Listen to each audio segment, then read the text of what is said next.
প্রিয় শিক্ষার্থীবৃন্দ, আশা করি সবাই ভালো আছো।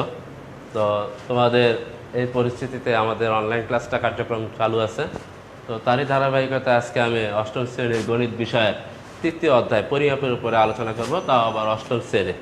তো খেয়াল করে দেখো, আমি এখানে তিনটা চিত্র তোমাদের জন্য এঁকে রাখছি। প্রথমে যে চিত্রটা আছে এটা 4 বাহু বিশিষ্ট, পরেরটাও 4 বাহু বিশিষ্ট, কিন্তু অপরদিকে আরেকটা যে চিত্র আমি রেখেছিলাম ওটা হচ্ছে 3 বাহু বিশিষ্ট। লক্ষ্য করে দেখো যে 4 বাহু বিশিষ্ট এবং এই 4 বাহু বিশিষ্টের ভিতরে কিন্তু একটু পার্থক্য লক্ষ্য করা যাচ্ছে। দেখা যাচ্ছে যে এর বিপরীত বাহুগুলো সমান, বিপরীত বাহুগুলো সমান, এরও বিপরীত বাহুগুলো সমান, কিন্তু আবার 4টা বাহু সমান এবং একটি কোণ সমকোণ। তো লক্ষ্য করে দেখো যে এটা যদি আমি একটা ক্ষেত্রের নাম দিই আয়তক্ষেত্র, তাহলে এটার নাম নিশ্চয়ই আয়তক্ষেত্র হবে না, তাহলে এটার নাম কি হবে? তো আমরা একটু জানার চেষ্টা করি যে আসলে এগুলো কিসের চিত্র এবং এগুলো আমরা কি কাজে ব্যবহার করব। তো এই চিত্রগুলো আমরা পরিমাপে ব্যবহার করে থাকি, যেমন আমাদের জায়গা জমি এগুলো আমরা যেগুলো ব্যবহার করে থাকি এগুলো আয়তাকার ক্ষেত্রের পরিমাপে করে থাকি। কিসের? আয়তাকার ক্ষেত্রের পরিমাপে করে থাকি। অপরদিকে দেখো এটা একটা বর্গাকার।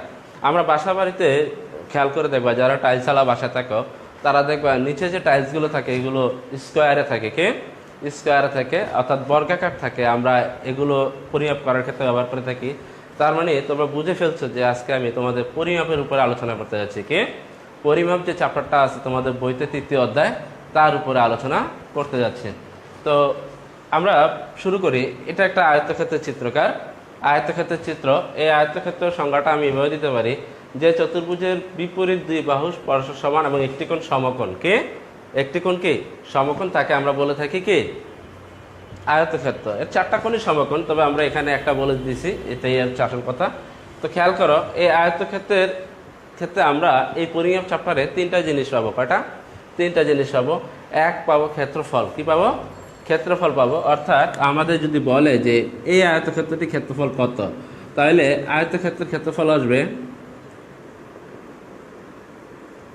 আয়তক্ষেত্রের ক্ষেত্রফল সমান এইটার দৈর্ঘ্য, এটাকে আমরা বলে থাকি দৈর্ঘ্য। বড় বাহুটাকে বলে থাকি দৈর্ঘ্য এবং ছোট যে বাহু এটাকে আমরা বলে থাকি প্রস্থ। কি বলে থাকি?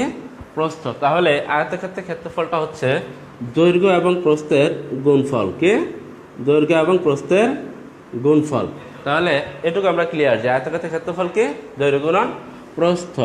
2 নম্বরে আমরা পাবো এই আয়তক্ষেত্রটির পরিসীমা। কি পাবো? পরিসীমা। পরিসীমা বলতে কি বোঝায়? পরিসীমাটা হচ্ছে এই বিন্দু থেকে শুরু করে আবার পুরোটা ঘুরে আবার সেই বিন্দুতে ফেরত আসা।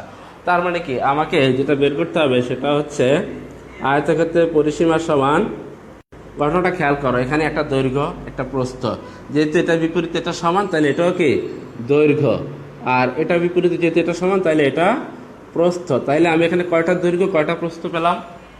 এই আয়তক্ষেত্রের পরিসীমা সমান হবে 2টা দৈর্ঘ্য এবং প্রস্থ। কত? 2টা দৈর্ঘ্য এবং 2টা প্রস্থের যোগফলের সমান। তাহলে আমি কি বলতে পারি? আয়তক্ষেত্রের পরিসীমা সমান 2 × দৈর্ঘ্য যোগ প্রস্থ।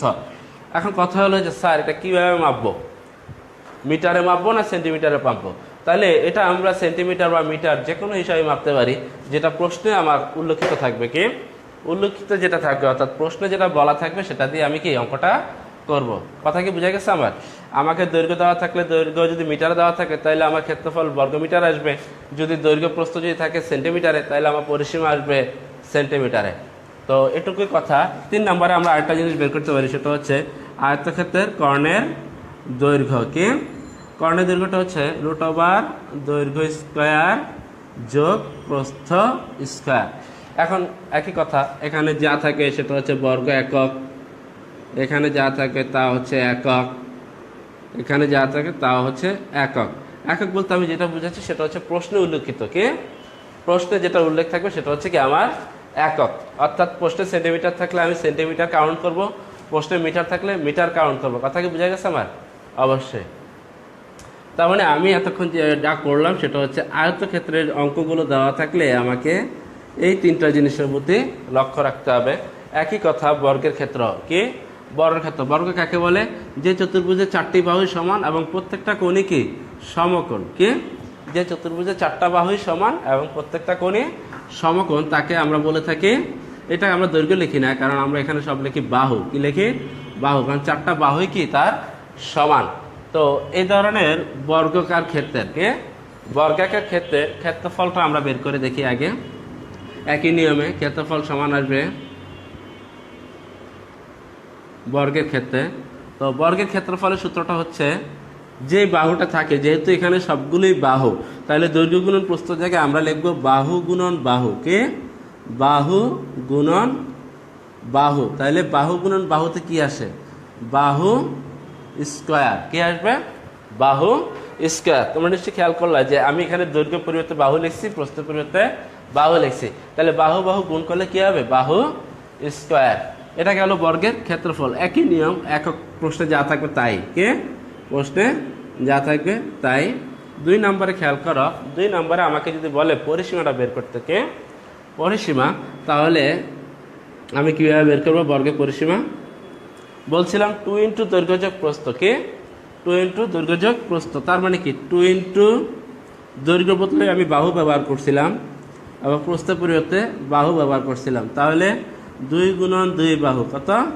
তার মানে কি 4 বাহু মিলে যা আসে, 4 বাহু মিলে যা আসবে তাই হচ্ছে কি ওই বর্গটার পরিসীমা।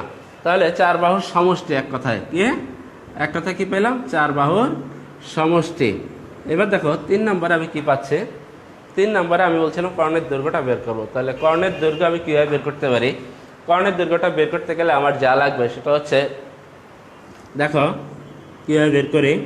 কর্ণের দৈর্ঘ্য সমান কি বলছিলাম? দৈর্ঘ্য যোগ প্রস্থ। এটা হচ্ছে চতুর্ভুজের বিষয়ক। চতুর্ভুজ বিষয়ক। তাহলে দৈর্ঘ্যের পরিবর্তে বাহু ব্যবহার করছিলাম, তাই না? বাহু, তারপরে আগের নিয়মে করলে তাহলে কটা বাহু আসলো? 2টা বাহু স্কোয়ার। আচ্ছা, √2 আর স্কোয়ার রুট কাটা গেলে শুধু থাকে বাহু। তাহলে আমরা কি পেলাম? কর্ণের দৈর্ঘ্য সমানকে √2 ইন্টু 1 বাহু। কি বলছে? কর্ণের দৈর্ঘ্য সূত্র কি? √2 ইন্টু বর্গের বাহু। তাহলে এই হচ্ছে আমার আয়তক্ষেত্র এবং বর্গের পরিমাপক আলোচনা। পরিমাপক আলোচনা। তাহলে আমি যখন আমার পরীক্ষা হলে বলবে যে 40 মিটার, এটা 30 মিটার, তাহলে এর আয়তক্ষেত্রের ক্ষেত্রফল কত আসবে? তাহলে আয়তক্ষেত্রের ক্ষেত্রফল কত আসবে? 40 গুণন 30 সমান 1200 বর্গ মিটার, তাই নয়? অবশ্যই এভাবে আমরা করতে পারবো। তাহলে এইভাবে মানগুলো জাস্ট এই যে 3টা সমীকরণে বসায় দেবো আমি। যে 3টা সূত্র শিখলাম, আয়তক্ষেত্রের ক্ষেত্রফল।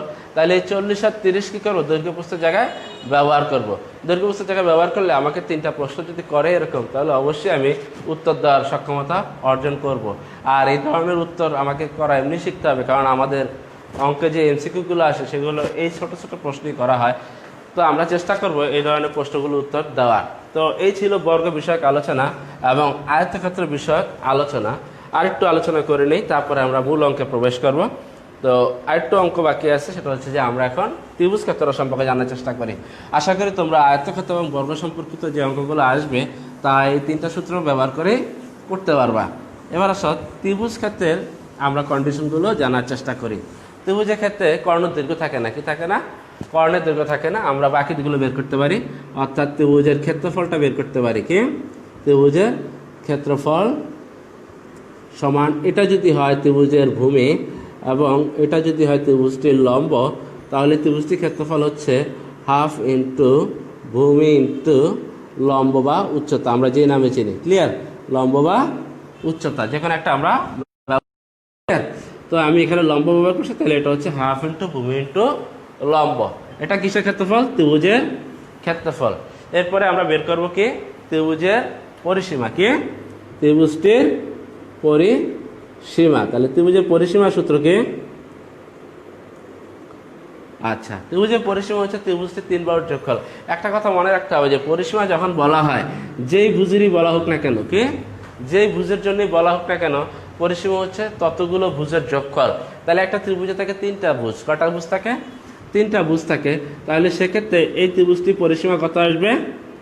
3 বাহুর যোগফল। তাহলে এটা যদি হয় অপর বাহু, তাহলে কি আসলো? লম্ব যোগ ভূমি যোগ অপর বাহু। অপর বাহুটা মূলত এখানে অতিভুজ। আমরা অতিভুজের বিষয়ে আজকে আর গেলাম না। ক্লিয়ার? তাহলে এইভাবে আমরা যখন অঙ্কগুলো করব তখন আমাদের পরীক্ষায় যে প্রশ্নগুলো করবে সেই প্রশ্নের আলোকে আমরা এই উত্তরগুলো দেওয়ার চেষ্টা করব। এটা হচ্ছে আমাদের আজকের আলোচনার বিষয়। তো এখন আমরা মূল অঙ্কে প্রবেশ করি। তোমাদের সামনে যাদের বই আছে তারা বইয়ের 44 পৃষ্ঠায় যেতে পারো। কে 44 পৃষ্ঠায়? আমরা 44 পৃষ্ঠা থেকে আজকে আমরা অঙ্ক প্র্যাকটিস করব। দেখো, প্রথমে একটা অঙ্ক আছে 10 নম্বর। কে 10 নম্বর অঙ্কটা একটু খেয়াল করি আমরা।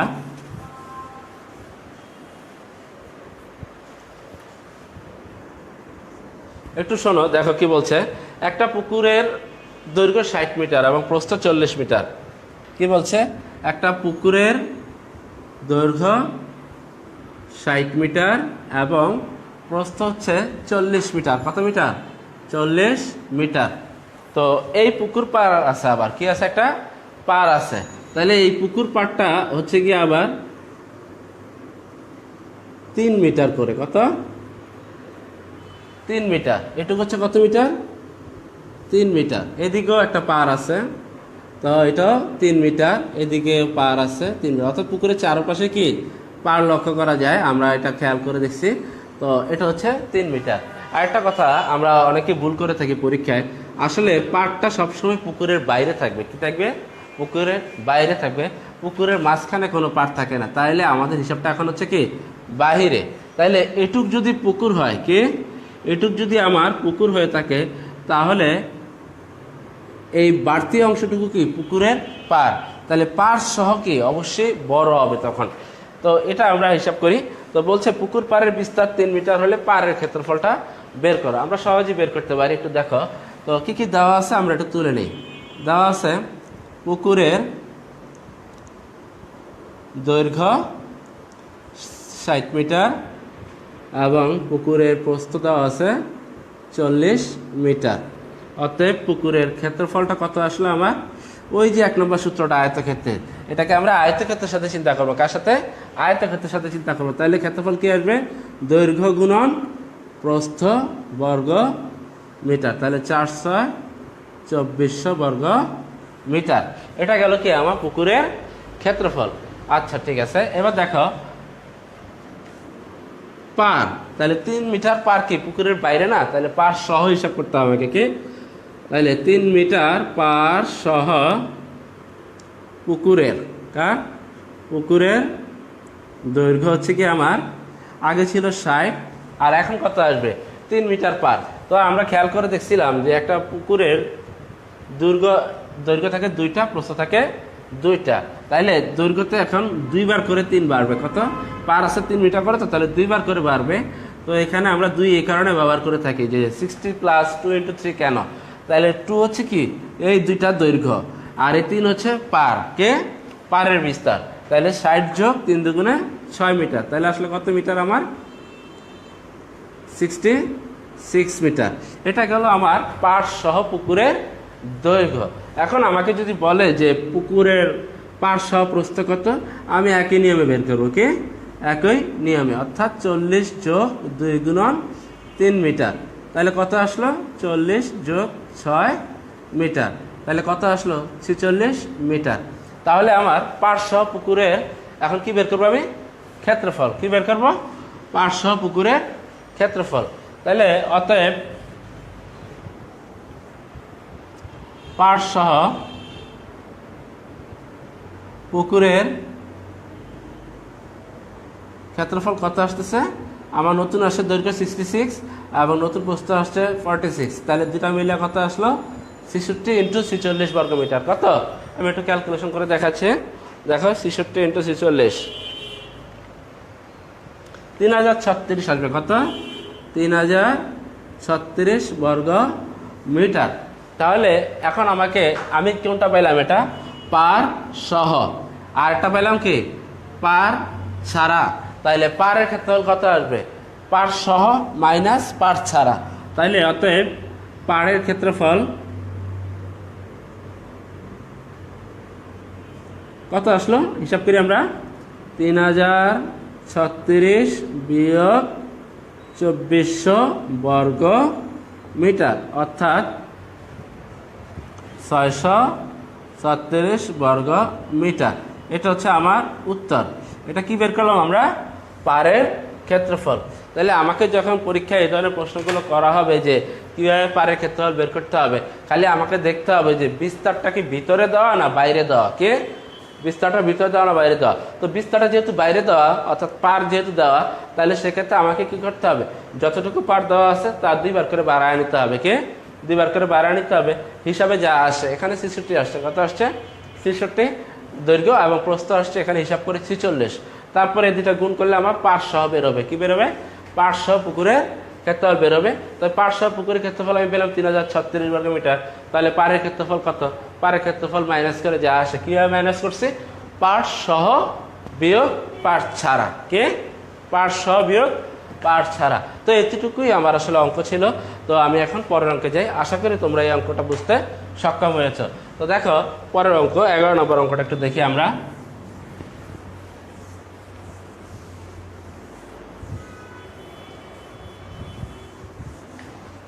কি বলছে 11 নম্বর প্রশ্নটা, এই ফাঁকে পড়ে ফেলি আমরা। প্রশ্নটা হচ্ছে আয়তকার একটি ক্ষেত্রের ক্ষেত্রফল 10 একর, কত 10 একর, এবং তার দৈর্ঘ্য প্রস্থের 4 গুণ, কত দৈর্ঘ্য প্রস্থের 4 গুণ, ক্ষেত্রটির দৈর্ঘ্য কত মিটার। এটা আমাদের অনেক ইম্পর্টেন্ট একটি প্রশ্ন, আমরা অঙ্কটা একটু গুরুত্ব সহকারে দেখি। দেখো কি দেওয়া আছে, আয়তকার একটি ক্ষেত্রের ক্ষেত্রফল 10 একর এবং দৈর্ঘ্য প্রস্থের 4 গুণ। সৃজনশীলে আমরা এই অঙ্কটা পেতে পারি, অর্থাৎ আয়তকার ক্ষেত্রের ক্ষেত্রফল 10 একরকে তোমার বর্গমিটারে প্রকাশ করতে বলবে, কিসে বর্গমিটারে প্রকাশ করো, এই কথাটা বলা থাকবে যে কয়ে যে একে 10 একরকে বর্গমিটারে প্রকাশ করো। তাহলে আমরা জেনে নিই যে আসলে অঙ্কটা কীভাবে করবে, এবং বলছে তার দৈর্ঘ্য প্রস্থের 4 গুণ, ক্ষেত্রটির দৈর্ঘ্য কত মিটার। তো দেখো আমরা জানি একরটাকে আমরা আগে ভাঙায় নিই, কি কারণ আমাদের একরটা ভাঙাইতে হবে, কারণ আমাদের যে কোশ্চেনটা করছে সেখানে বলা আছে যে দৈর্ঘ্য কত মিটার, অর্থাৎ আমাদেরকে মিটারে প্রবেশ করতে হবে। তাহলে আমরা জানি 1 একর, কি 1 একর সমান 4046.86 বর্গমিটার। এটা যারা না জানি তারা এখনই শিখে ফেলি, কে যে 1 একর সমান কত বর্গমিটার। 1 একর সমান হচ্ছে 4046.86, কত 4046.86 বর্গ মিটার। তাহলে আমার কাছে আছে 10 একর, তাহলে 10 দ্বারা গুণ করি 4046.86 বর্গমিটার, গুণ করলে কি আসবে, একটা দশমিক পিছিয়ে যাবে, অর্থাৎ 4046.8.6 বর্গমিটার। ওকে, আচ্ছা, ভেরি গুড। তো আমরা পারলাম, দেখো কীভাবে করলাম। 1 একর সমান কত, 4046.86 বর্গমিটার, তাহলে 10 একর সমান হচ্ছে 4468.6 বর্গমিটার। তো আমাকে বলছে যে দৈর্ঘ্য প্রস্থের 4 গুণ, কত গুণ, 4 গুণ, এরকমই বলা আছে। তাহলে সেক্ষেত্রে আমি প্রস্থটা ধরে নিই, ধরি কিরকম ক্ষেত্র ছিল, আয়তাকার ক্ষেত্র, ধরি আয়তাকার ক্ষেত্রের প্রস্থকে, আয়তাকার ক্ষেত্রের প্রস্থ ক মিটার, কত ক মিটার। আমরা ইচ্ছা করলে ইংরেজি অ্যালফাবেটও ধরতে পারি, অর্থাৎ এবিসিডিও ধরতে পারি। তো আমরা এক্স ওয়াই জেড যথা আমরা ক ধরলাম, তাহলে আয়তাকার ক্ষেত্রে প্রস্থ ধরলাম ক মিটার। অতএব আয়তাকার ক্ষেত্রের দৈর্ঘ্য 4 গুণন ক মিটার, অর্থাৎ 4 ক মিটার। ক্লিয়ার? আচ্ছা, এটা হচ্ছে আমার আয়তক্ষেত্রের প্রস্থ ক এবং দৈর্ঘ্য হলো কত, 4 ক মিটার। তো দৈর্ঘ্য পেলাম, প্রস্থ পেলাম, তাহলে আমি কি ক্ষেত্রফল বের করতে পারবো না? অবভিয়াসলি ক্ষেত্রফল বের করতে পারবো। কারণ ক্ষেত্রফল কেন বের করতে হবে, কারণ একর যেখানে থাকবে সেখানেই বর্গমিটার থাকবে। তো বর্গমিটার যেহেতু এখানে আসে, তার মানে এখানে একটা ক্ষেত্রফলের প্রসঙ্গ চলে আসছে।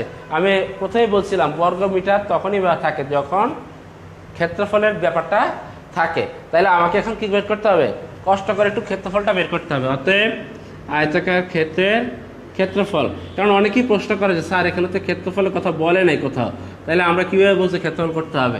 আমরা বুঝবো এভাবেই যে একর থেকে যখন বর্গমিটারে গেলাম তখনই বুঝতে হবে যে ক্ষেত্রফলের ব্যাপারটা এখানে আছে, কারণ বর্গমিটার শুধুমাত্র ক্ষেত্রফলই ব্যবহার করা হয়।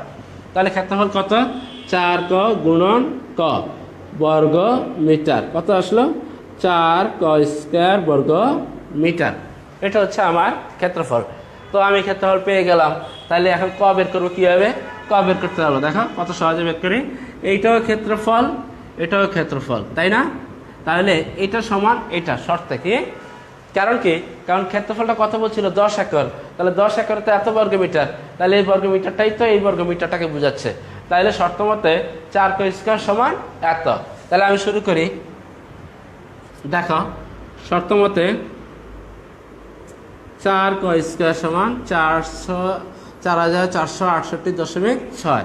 তাহলে বা ক স্কয়ার সমান কত আসবে 4468.6 ভাগ 4। কত ভাগ 4? দেখি ক্যালকুলেশন করি আমি একটু। 4468.6 ভাগ 4 আমাদের আসবে 10,117.15 বা এখন আমার স্কয়ার থেকে শুধু কত আসতে হবে। তো স্কয়ার থেকে শুধু কত যেতে গেলে যেটা করতে হয় তার নাম হচ্ছে বর্গমূল। কি নাম? বর্গমূল। তাহলে আমরা লিখে দিতে পারি যে বর্গমূল করলাম। কি করলাম? বর্গমূল করে। আচ্ছা, তাহলে এটার বর্গমূল করলে কত আসে? অতএব ক সমান কত আসলো? √, অ্যান্সার। তাহলে 100.58। ইচ্ছা করলে আরও 2 নিতে পারি, কারণ 5-8 পর্যন্ত নিয়ে থাকি। তাহলে কত আসলো? অতএব কত আমি কি ধরেছিলাম? কয় ছিল? প্রস্থ। কি ছিল? প্রস্থ। অতএব প্রস্থ কত পেলাম? 100.58 সমান চিহ্ন লাগবে না, মিটার। অতএব আমার কাছে কি চাইছে কোশ্চেনে? কোশ্চেনে চাইছে দৈর্ঘ্য কত মিটার। কে? দৈর্ঘ্য। অতএব দৈর্ঘ্য সমান 4 গুণন, কারণ কি দৈর্ঘ্য কত? 4 ক। কত? 4 ক দৈর্ঘ্য ছিল 4 ক। তাহলে 4 গুণন ক। ক আসছে কত? 100.58 মিটার। তাহলে কত আসলো? গুণন 4, 402.33 34 লিখে দিই আমরা প্রায়। কে?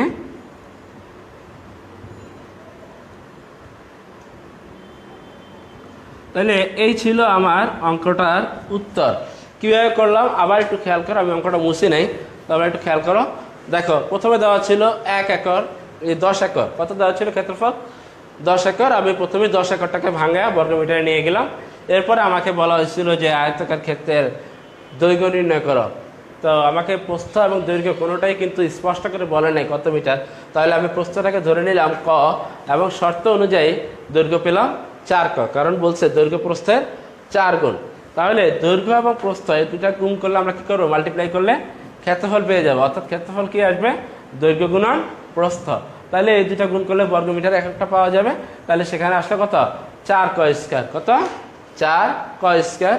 এই 4 ক স্কয়ার বর্গমিটার পাওয়ার পরে আমাকে শর্ত অ্যাপ্লাই করতে হবে। শর্তটা কি ছিল? শর্তটা ছিল ক্ষেত্রফল 10 একর। তাহলে ক্ষেত্রফল যদি এটা হয় তাহলে 10 একর তো এটা, তাহলে ক স্কয়ার কত আসবে? এই 4টাকে আমি এই পাশে না ভাগ করে দিব। ভাগ করে দেওয়ার পরে হিসাব করে দেখবো কত আসে। যা আসলো তা আমি লিখলাম। লেখার পরে এই ক স্কয়ার থেকে স্কয়ারটা সরাতে হবে। তো স্কয়ার সরানোর নিয়ম কি? বর্গমূলকে বর্গমূল করা। তাহলে বর্গমূল করলাম। বর্গমূল করলে আসলো কত? 100.58। এরপরে এটা হচ্ছে কি? ক যদি আসছে, কত আমার কাছে ছিল? প্রস্থ। কে? ক ছিল আমার কাছে কি? প্রস্থ। তাহলে আমার কাছে দৈর্ঘ্য এখন কত আসবে? 4 দ্বারা গুণ করলে যা পাবো তাই হচ্ছে আমার দৈর্ঘ্য। 4 দ্বারা গুণ করে আমি পেলাম 402.34 মিটার। প্রায় লিখে দিলাম যাতে আমার অঙ্কটা ভুল হওয়ার আশঙ্কা কম থাকে। অর্থাৎ অ্যাকুরেট মান যদি নাও পাই, প্রায় থাকলে আমি কি কাছাকাছি চলে যেতে পারবো। তো এই ছিল 10 এবং 11। তো দুটো অঙ্কের ভিতরে 11 নম্বর অঙ্কটা একটু মোস্ট ইম্পর্টেন্ট ছিল। আমরা চেষ্টা করবো বাসায় এই ধরনের অঙ্কগুলো প্র্যাকটিস করার। তো 12 নম্বর অঙ্কটা দেখো, আমি আরেকটু করি।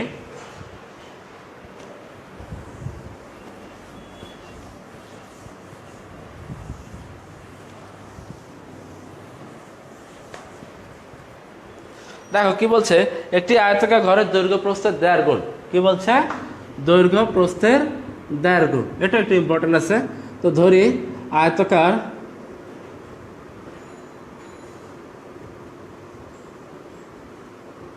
ক্ষেত্রে প্রস্থ ক লিখলাম। আবার আগের মতো আগের মতো কি লিখলাম? ক লিখলাম। তো আয়তাকার ক্ষেত্রে প্রস্থ ধরলাম ক মিটার। অতএব আয়তাকার ক্ষেত্রে দৈর্ঘ্য কত আসবে? 1.5 গুণ। কত গুণ? 1.5 গুণ। অর্থাৎ 1 আরো আধা। কে? 1-এর পরে কি? আরো আধা। তো 1 এবং আধা দুটা মিলে হয় 1.5। তাহলে দৈর্ঘ্য প্রস্থের 1.5 গুণ। তাহলে ক এর এটাকে বাঙালি কথা 2 আর হাতের 3/2, অর্থাৎ কয়ের 2/3 মিটার। তো লিখি আমি কত আসলে গুণ করে 3 ক ভাগ 2 মিটার। তো ক্ষেত্রফলটা আমি বের করে ফেলতে পারি এখন। অতএব আয়তাকার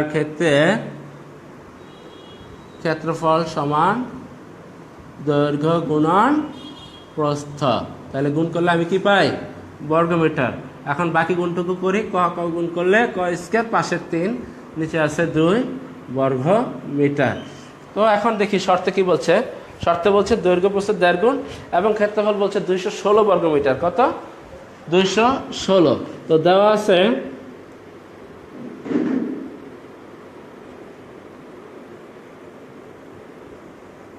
এটাও বর্গমিটার, এটাও বর্গমিটার। তাহলে আমি এখন কি করতে পারি? শর্ত দিতে পারি। তাহলে শর্ত মতে কি আসতে পারে?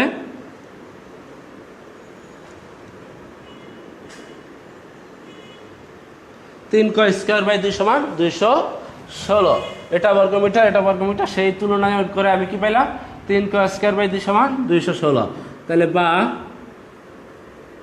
3 ক স্কয়ার সমান, এটা আর গুণ করে দেই, 2 গুণন 216, বা ক স্কয়ার সমান কত আসবে? 2 গুণন 216। এই পাশের গুণটা এই পাশে গেলে ভাগ হবে। তাহলে ভাগ হওয়ার পরে বাকি কাজটা করি। 3 × 7 = 21, 3 × 2 = 6। তাহলে বা ক স্কয়ার সমান কত আসলো? 72 × 2 = 144। বা ক সমান কত আসবে? বা ক সমান হলো আগের নিয়মে স্কয়ারকে রুট করে দিলে কি আসে? বর্গমূল করে ফেললাম। তাহলে ক করে দিলাম 12 মিটার। ক কে ছিল? প্রস্থ। কে ছিল? প্রস্থ। অতএব প্রস্থ 12 মিটার। তো প্রস্থ 12 মিটার পাইলাম। তাহলে দৈর্ঘ্য কত? অতএব দৈর্ঘ্য হচ্ছে কত? দৈর্ঘ্য হচ্ছে এটা 3 ক বাই 2, অর্থাৎ দৈর্ঘ্য সমান 3 ক। কয়ের মান কত আসছে? 12, নিচে আছে 2 মিটার। তাহলে কাটাকাটি করো 6, তাহলে 3 × 6 = 18 মিটার। এই ছিল আমার দৈর্ঘ্য এবং প্রস্থ। আয়তকার ক্ষেত্রটার কি পেলাম? দৈর্ঘ্য এবং প্রস্থ দুটাই আমি পেয়ে গেলাম। এখন আমার কাছে কি চাইছে? পরিসীমা। কি চাইছে? পরিসীমা। অতএব আয়তকার ক্ষেত্রের পরিসীমা। আচ্ছা, আমরা আয়তকার ক্ষেত্রে পরিসীমার সূত্রটা কি শিখছিলাম? 2 নম্বর সূত্রটা মনে করে দেখো তো। আয়তক্ষেত্রে যে চিত্রটা ছিল ওখানে 2 নম্বর সূত্রটা কি ছিল? পরিসীমা। পরিসীমা ছিল কি?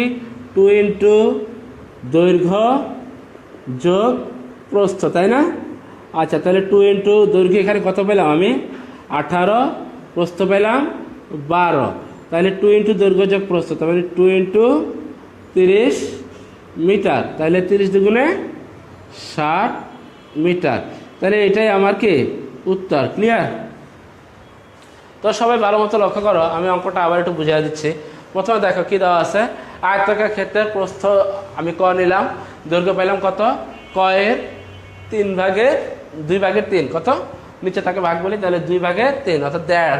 তাহলে হিসাব করে কত পেলাম? 3 ক বাই 2 মিটার। তাহলে এই ছিল প্রস্থ, এই ছিল দৈর্ঘ্য। তাহলে গুণ করলে কি পাবো? ক্ষেত্রফল। তাহলে ক্ষেত্রফল কত? দৈর্ঘ্য গুণন প্রস্থ। তো 3 ক স্কয়ার বাই 2 সমান বর্গমিটার। তো ক্ষেত্রফল সমান কত? 216 বর্গমিটার। এটা আমাকে দেওয়া আছে। তো এটা বর্গমিটার পাইলাম, এটাও বর্গমিটার পাইলাম। তাহলে দুইটাকে আমি কি করব? তুলনা করব। কি করব? তুলনা করব। তো তুলনা করলে কি পাওয়া যাবে? শর্ত মতে 3 ক স্কয়ার বাই 2 সমান 216। এখান থেকে আমি আস্তে আস্তে কি বের করে আনবো? ক এর মানটা বের করে আনবো। এই জন্য আমি কি করলাম? প্রথমে আর গুণ করলাম। আর গুণ করার পর 3টাকে না এখানে ভাগ করলাম। ভাগ করার পর কাটাকাটি করে যা পেলাম তাহলে 144। স্কয়ারটা সরানোর জন্য বর্গমূল করব। এটা ইচ্ছা করলে লিখে দিতে পারি আমরা, তো লিখে দেওয়াই ভালো। তো বর্গমূল করলাম, বর্গমূল করে কত পেলাম? ক এর মান 12 পেলাম। ক ছিল আমার কাছে কি? প্রস্থ। তাহলে প্রস্থ 12 মিটার। তো দৈর্ঘ্য কত পেলাম?